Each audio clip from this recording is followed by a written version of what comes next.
All right, the Bipartisan Budget Committee is meeting for the second time as it faces a December 13th deadline to agree to a deal. Joining us right now with his expectations is Representative Tom Cole. He is a member of the committee. Congressman, thank you for being here today. I guess if you could lay it out for us, what do you think? What would be your ideal of what we can expect with some sort of a deal? Well, really, there's not as much separating the two sides, I think, as most people tend to agree. We're talking about a budget deal here, not about settling the whole question of long-term debt. The two sides, the House has passed a budget, the Senate's passed a budget. They're about $90 billion apart. That's a lot of money, but that's a $3.5 trillion budget. And if we were just to give each of the appropriations committees a top-line number that they could work from for both this fiscal year, which we're already in, and next year, I think we could get back to a normal appropriations process, a normal budget, get out of this crisis, where we lurch from one debt ceiling to another or one continuing resolution to another, and get some breathing space.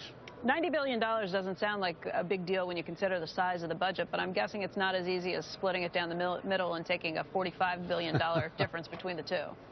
You're absolutely correct about that. Look, getting to a top-line number theoretically shouldn't be that hard, but it's how you get there. Do you want to do it by savings? And again, what's a very large budget? There's enough common elements in the Senate, the House budget, and frankly what the President's proposed to do that. You don't need to increase revenues at all. You just need to put in some of the savings.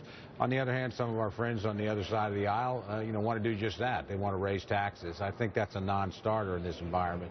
So if we just focus on the savings, we can get to a reasonable number, loosen up, sequester some, and get a functioning budget. But again, there's a lot of personalities and a lot of politics between here and there.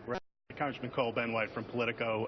You mentioned the personalities and the politics. There's a general sense in Washington that there's not an appetite for brinksmanship again this time, that the odds of a shutdown are pretty slim and the odds of another debt ceiling crisis are pretty slim. But as you said, it's not that easy to get from A to B to agree to a number and agree on sequestration. Do you think people are underestimating the potential for another train wreck, or are we just going to have an easy process here where we make a deal, open the government, and raise the debt ceiling?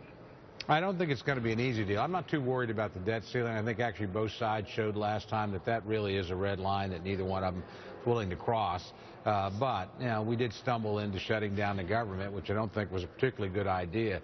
I don't think that's likely to happen again simply because the results were, frankly, so obviously bad for all concerned.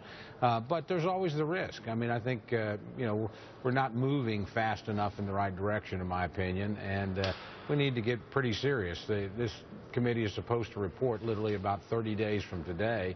The government shutdown is 30 days roughly after that. So, it's time to get some ideas on the table, so to speak, and identify the areas of differences and start whittling them down. Let's talk about one of those areas. Revenue is what the Democrats would like to see more of. You've said you think revenue should be on the table. However, your definition of revenue isn't exactly the same as the Democrats. You've talked about revenue meaning what? Not taxes. Pro-growth revenue. There's lots of things we can do. We can expatriate, stranded profits overseas, generates a lot of money in a 10-year budget window. We can expedite exploration for oil and gas offshore and on federal lands in areas where, frankly, exploration's gone down and revenue's gone down. We've got lots of assets that we can sell. We're looking here for a 2-year fiscal year budget deal.